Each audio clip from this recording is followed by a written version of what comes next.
But you might wonder whether there are other passages that I'm overlooking, and I can't go over all of them now, so I'll just give you some representative ones and how I would respond to them.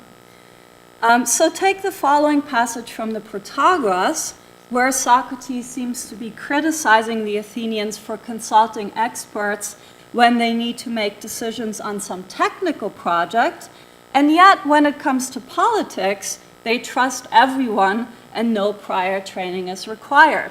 So he says there, this is how they proceed in matters which they consider technical. They only listen to the expert. But when it is a matter of deliberating on city management, anyone can stand up and advise them. Carpenter, blacksmith, shoemaker, merchant, ship captain, rich man, poor man, well-known, low-born. It doesn't matter, and nobody blasts him for presuming to give counsel without any prior training under a teacher. Public life aside, the same principle also holds in private life, where the wisest and best of our citizens are unable to transmit to others the virtues that they possess. Look at Pericles, the father of these young men here. In the Gorgias, Plato has him assert similarly critical things of some of Athens' greatest statesmen, people like Cimon, Pericles, Miltiades, Themistocles, and so forth.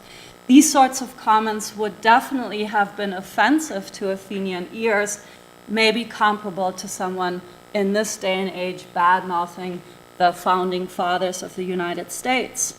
And so there is no doubt that Plato enjoyed portraying Socrates in a provocative manner as making critical remarks about majority decision and ranting against some of the most respected figures in Athens' public life. So how should we read these passages then? Well, I think we should read them as Socrates displaying a critical attitude towards how decisions were actually made, namely by people who lacked the requisite knowledge to lead or to decide on moral and political questions. If it was possible to educate the many somehow, then would Socrates still have objected to rule by the many? He seems to have thought that the Athenians had the wrong priorities. They were obsessed with pleasure, buildings, theater productions, wars, wealth, honor, and so forth. You might find that this list sounds familiar. And certainly in the Gorgias, it's a prominent theme that Socrates argues against the mainstream conception of the good as pleasure. Other times, Plato, I think, is just plain having fun with his audience, and he has Socrates say the most outrageous things. For example, in the Protagoras, we find Socrates praising Athens as the place where one can receive the best education in philosophy. But who could have possibly taken something like that seriously? To characterize Sparta as a haven for free thinkers is roughly comparable to saying something similar about the Soviet Union under the Cold War or modern-day China. So, and also this passage occurs in the middle of a long rant where Socrates is departing from his normal philosophical methods and seems to be making fun of the sophists. So we can't always take these things literally. Why isn't advocating rule by the one who knows, in effect, advocating rule by the few? Wouldn't the ones who know always be the few? It seems to me that, well, for one thing, Socrates vehemently denies that knowledge of what is good and bad can be automatically passed on from generation to generation, which we saw earlier in the remark about Pericles. So he definitely wouldn't endorse any kind of monarchy or anything like that. But that aside, I also read him as, in principle, not advocating any restriction in terms of numbers of people who rule, other than that they have to have the requisite knowledge. Of course, again, there are practical questions when you have too many people competing with one another about whether to rule, But I think Socrates, again, wasn't particularly worried about that, since for him the main problem was that he saw no experts, no one who was qualified, and that was his main concern. Not too many. Okay, finally, I want to make one last point in favor of my reading of him, of the Socratic mission, as being concerned with aiming to establish the preconditions of expertise in ruling, namely moral virtue. So you might think that Socrates should in fact be read in a much more pessimistic, darker way as some kind of moral skeptic. Maybe what comes out of the early Socratic dialogues is that no one can in fact have the kind of knowledge that would be required to be an expert ruler. So doesn't this suggest a kind of unfortunate position that we find ourselves in, where what would be required for us to competently address moral and political questions is in principle unobtainable because of something about our human condition?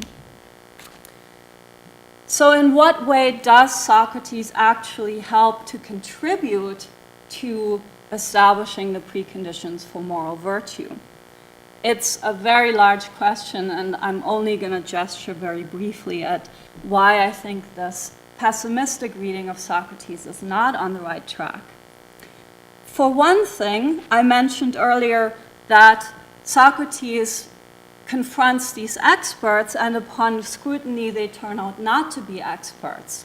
This is a very painful, disorienting process, which certainly doesn't make him popular around Athens, but it's also a very necessary, important first step for somebody who wants to attain knowledge, to be cured of the illusion of knowledge in the first place. And I think that's one of the important things that happens in the early Socratic dialogues.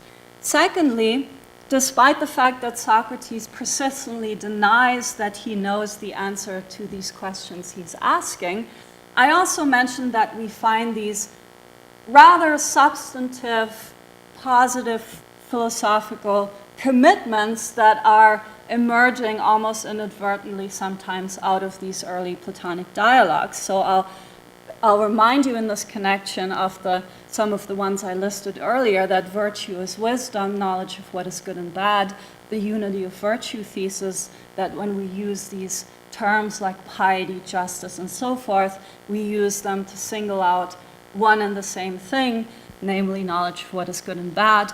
The denial of akrasia, or weakness of the will, that contrary to appearances, no one in fact acts wrongly, knowingly or willingly.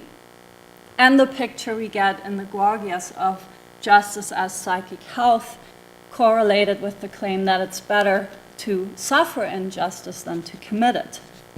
But you might think that one could endorse this characteristic combination of Socratic views and just add another one to it that says, and unfortunately, human beings just can't have the kind of wisdom that I'm talking about.